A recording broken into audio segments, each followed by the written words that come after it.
यह सिद्धांत उन्हें समझाता है कि उनकी शोषण की स्थिति या कष्टमय जीवन को बदलना नहीं जा सकता। तुमची जी स्थिती आहे ती स्थिती तुम्ही बदलू शकत नाही।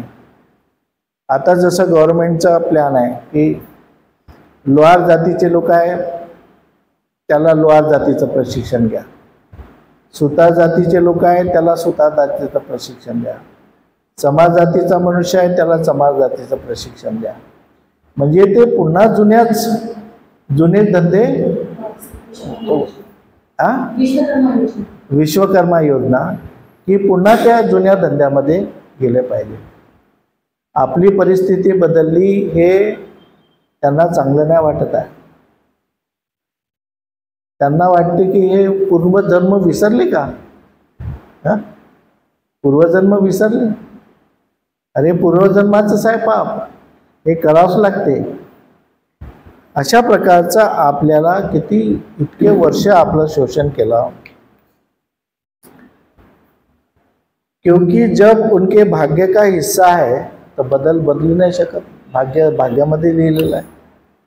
ऐसे में उनके पास इस पीड़ा को सहन करने के अलावा कोई विकल्प नहीं बचता।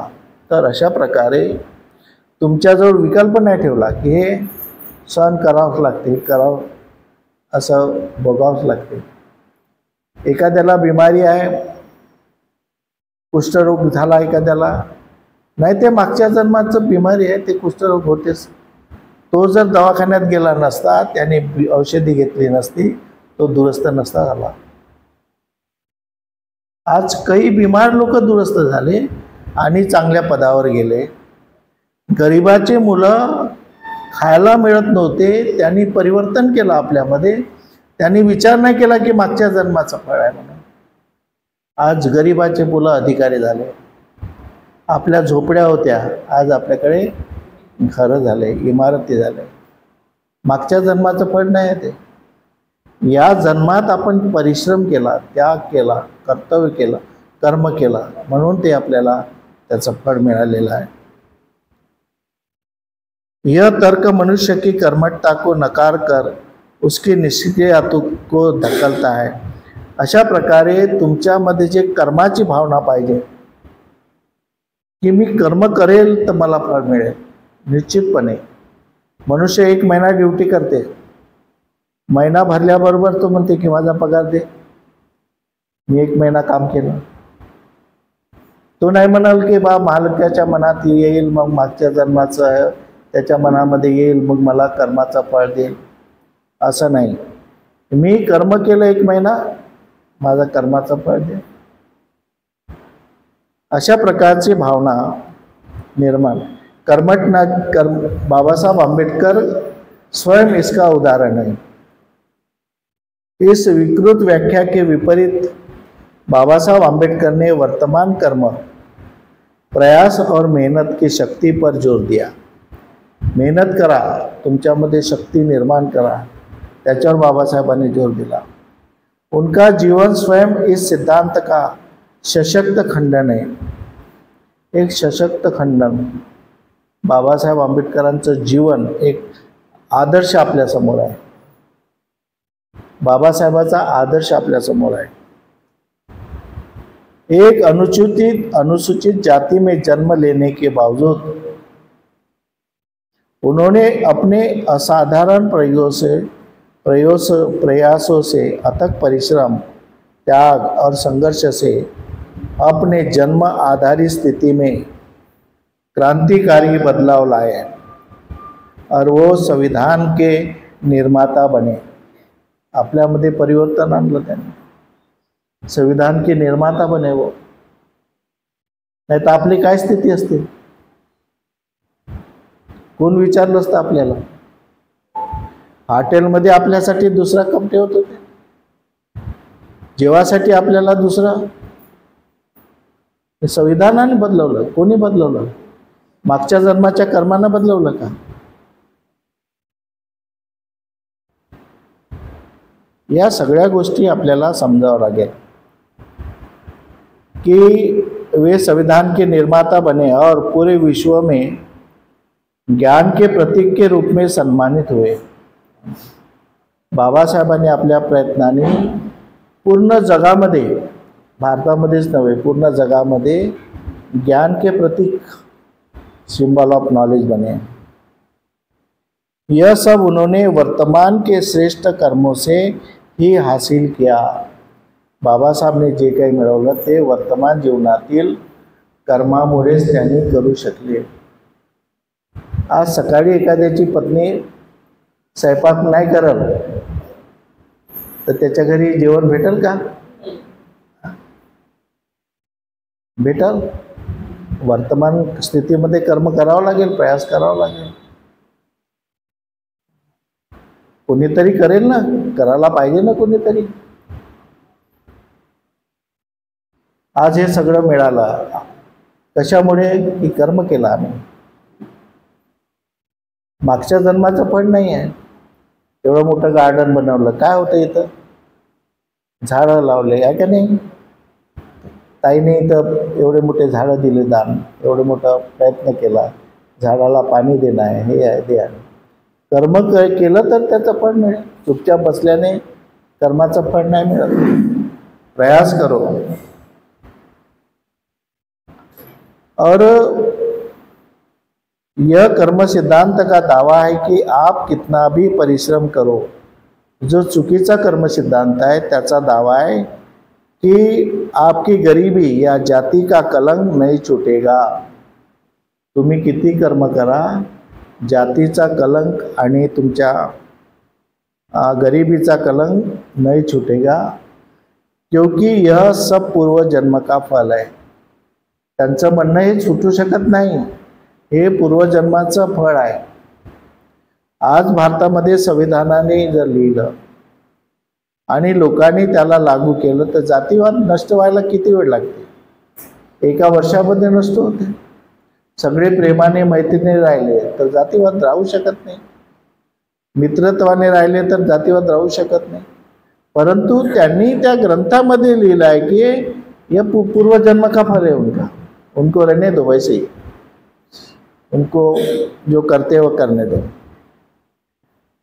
ये सब पूर्व जन्म का फल है। यह विचार उन लोगों के लिए सबसे बड़ा आघात है जो जीवन को बेहतर बनाने के लिए संघर्ष कर रहे हैं। जे आपल्या जीवनामध्ये बदल करण्यासाठी जे संघर्ष करत आहेत, आपलं जीवन बदलवण्यासाठी, त्यांच्यासाठी ह्या बाबासाहेबांनी एक दिलं की तुम्ही प्रत्येक जण आपलं जीवन बदलवू शकता। प्रत्येक जण आपल्या जीवनामध्ये परिवर्तन आणू शकते। प्रत्येक जण जर प्रयत्न केला तर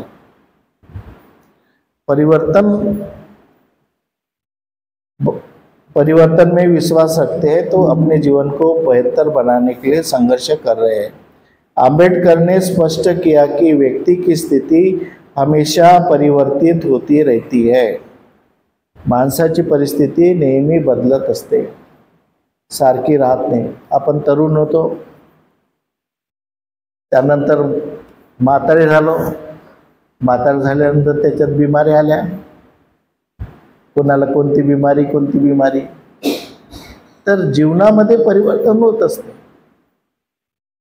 बिमारीमध्ये आता करोना आलं मागा, करोनामध्ये चांगले लोक निघून गेले, मंदिरं बंद झाले, देवळे बंद झाले, विहार बंद झाले।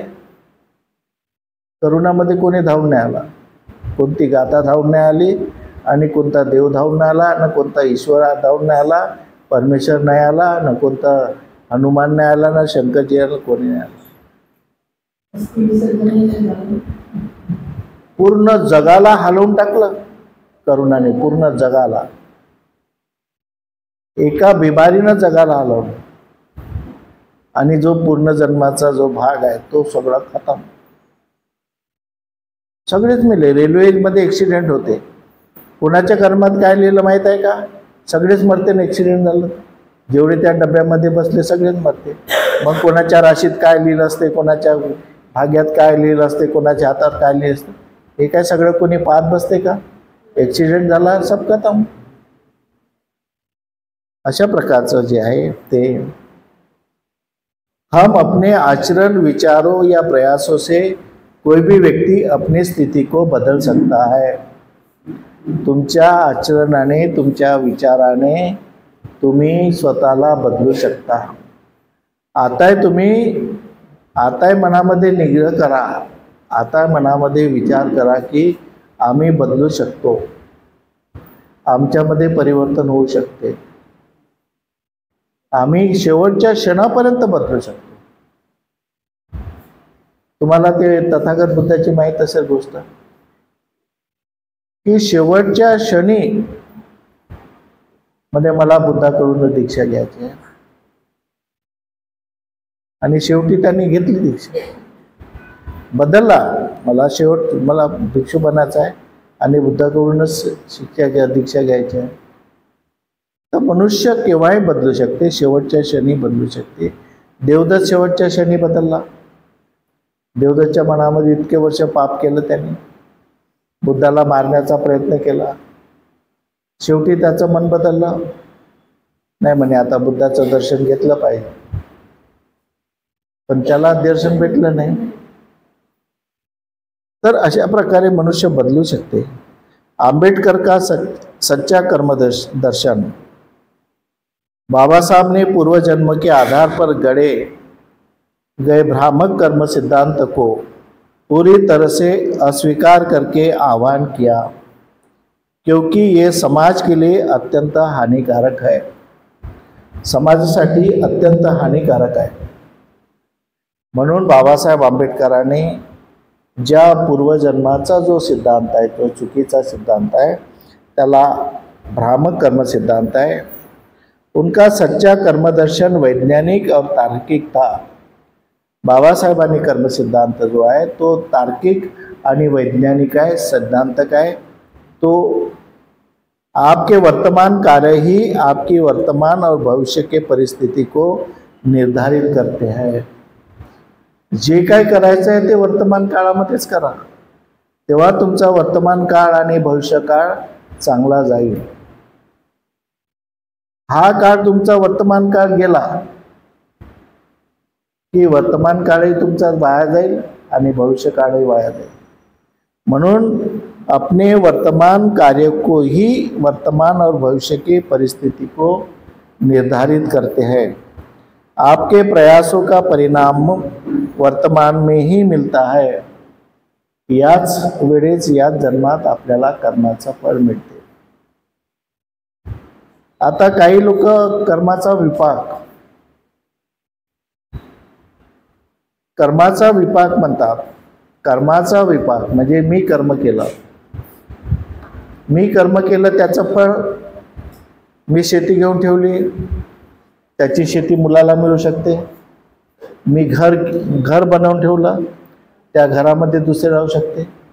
मनुष्य मेल्यानंतर कर्म करत नाही, पण जिवंतपणे जो कर्म करतो त्याचा विपाक, त्याचा परिणाम हा त्याच्या शेवटपर्यंत टिकते। बाबासाहेब आंबेडकरांनी कर्म केला, शेवटपर्यंत टिकला। बुद्धांनी कर्म केला, आज शेवटपर्यंत, आज 2500-3000 वर्षानंतरही बुद्धाचं नाव येते, महापुरुषाचं। त्यांनी कर्म केलं, त्याचा परिपाक, त्याचा परिणाम आपल्याला आजही मिळत आहे। म्हणून कर्माचा परिणाम हा मिलत असते। आपके प्रयासों का परिणाम वर्तमान में भी मिलता है। इस तर्कसंगत कर्म सिद्धांत के अनुसार ही हमें कार्य करना होगा।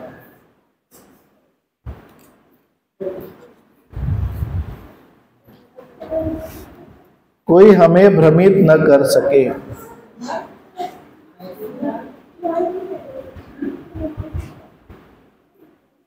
कोई हमें भ्रमित न कर सके, हमारा शोषण न कर सके, हमें गुमराह न कर सके।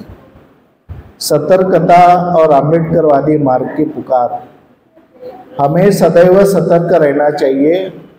बाबा साहब की विचारधारा तथा उनके सिद्धांत को अपनाते हुए सामाजिक समस्याओं को दूर करने का प्रयास करना चाहिए। यह निश्चित है कि यदि बाबा साहब की नीतियाँ और आदर्श का सही मायने में पालन करते हैं तो सामाजिक समस्याओं को निश्चित रूप से दूर कर सकते हैं। यह दुर्भाग्यपूर्ण है कि आज भी कुछ लोग बाबा साहब का मूल्यांकन उसके जाति के आधार पर करते हैं, जिससे उनके सार्वभौमिक विचारों को समझने में बाधा आती है। हमें यह समझना होगा कि सामाजिक समता, स्वातंत्र, बंधुत्व और न्याय की स्थापना तभी संभव है जब हम कर्म के वास्तविक अर्थ को समझें और जातिगत पूर्वग्रह से ऊपर उठे। भाईचारा के साथ एकजुट होकर काम करके ही हम एक महान राष्ट्र और वास्तव में समतामूलक समाज को निर्माण कर सकते हैं, जिससे इस विकृत कर्म सिद्धांत से उत्पन्न होने वाले दुख को समाप्त किया जा सकता है। अशा प्रकारे जो चुकीचा कर्म सिद्धांत आहे तो बाबासाहेब आंबेडकरांनी तबोतयन धम्मामध्ये तो सांगितला आहे। पेज नंबर 87 मध्ये तो कर्म सिद्धांत आहे की जो बाबासाहेबांनी ब्राह्मण ग्रंथ जो आहे विषय, त्या ब्राह्मण ग्रंथामध्ये तुम्ही हा विषय दिला की हा कर्म सिद्धांत तो ब्राह्मणांनी कसं जबरदस्तीने बुद्ध धर्मामध्ये घुसवण्याचा प्रयत्न केला आहे त्याच्याबद्दल बाबासाहेबांनी लिहिलं आहे। तर अशा प्रकारे आज कर्मसिद्धांतावर आणि आपल्या परिवारावर आज प्रबोधन झालं। सगळ्यांना मैत्रीपूर्वक जय भीम। नमो बुद्धाय, जय भीम। आजचा विषय आहे कर्म सिद्धांत का विकृत रूप। कर्म सिद्धांत म्हणजे कर्मकांडामध्ये गुरफळून ठेवणे। जो पुरोहित वर्ग आहे त्यांनी आपल्याला काय केलं आहे, कर्मकांडामध्ये गुरफळून ठेवलं आहे। त्यामध्ये ते पुरोहित वर्गाने काय म्हणजे स्वतःचीच मानसिकतेने आपल्याला गुलाम करून ठेवलेला आहे। त्यांनी जे सांगितलं तसं आपण मानतो। पुरोहित वर्गांनी काय भावी जन्म, पूर्वजन्म आणि वर्तमान जन्म, भावी जन्मामध्ये त्यांनी काय केलं, भविष्यवाणी सांगितलेली आहे। आणि वर्तमान जो जन्म आहे तो आपल्या लोकांना सर्वसाधारण अशिक्षित जे लोक आहेत, जे कमी शिकलेले आहेत आणि जे पीडित वर्ग आहे आणि जे महार, मांग, चंभार, भंगी या जातीमध्ये जन्माला आलेले आहे, त्या लोकांच्या मनामध्ये असे विचार घातलेले आहे की तुम्ही तुमच्या पूर्वजन्माचे पाप आहेत हे म्हणून तुम्ही हा जन्म घेतलेला आहे या जातीमध्ये। म्हणजे त्यांनी जातीय व्यवस्थेला म्हणजे वर्चस्व देऊन त्यांच्या मनामध्ये कर्मकांड टाकलेलं आहे। म्हणजे तुम्ही पापी असल्या कारणाने तुम्ही या महार, मांग, भंगी या जातीमध्ये जन्माला घेतलेला आहे, तुम्ही यामधून निघू शकत नाही असं समजून त्यांच्याकडून बरेचसे कर्मकांड केले जातात।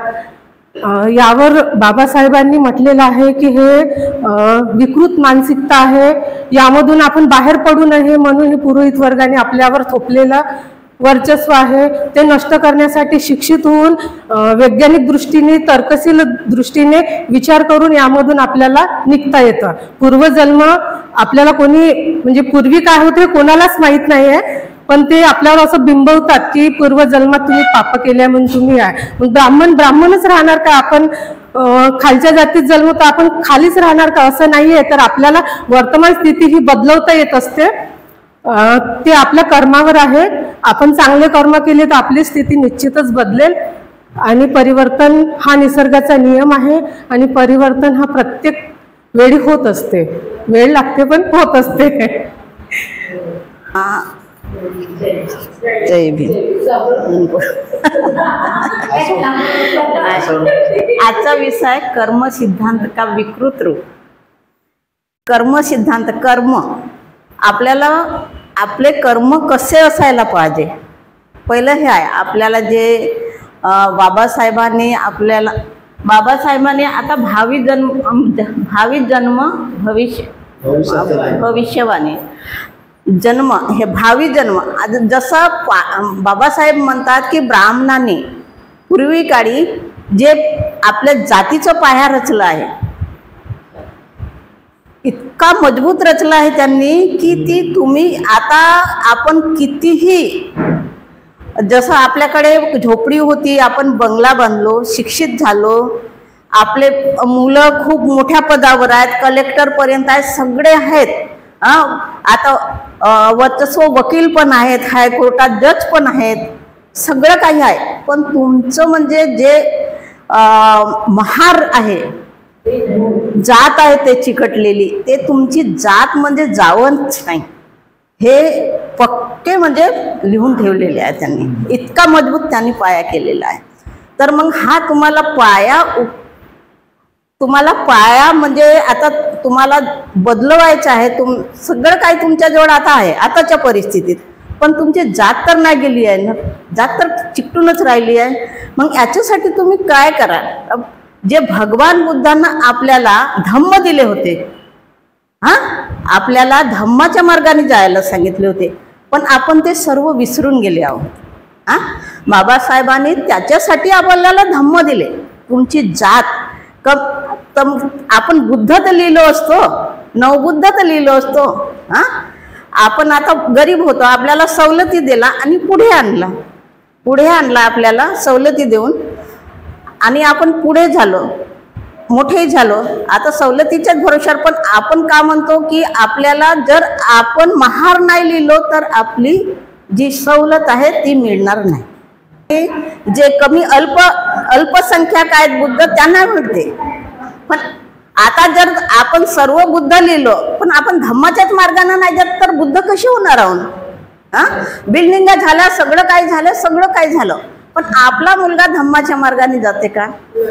नाही जात धम्माच्या मार्गाने. काहीतरी म्हणजे तो चुकतोच, आहे का नाही? जर आताचे सर्व संपत्ती वगैरे सगळं झालं धम्माच्या मार्गाने जाते तर आपल्याला ही वेळ नाही येते असती.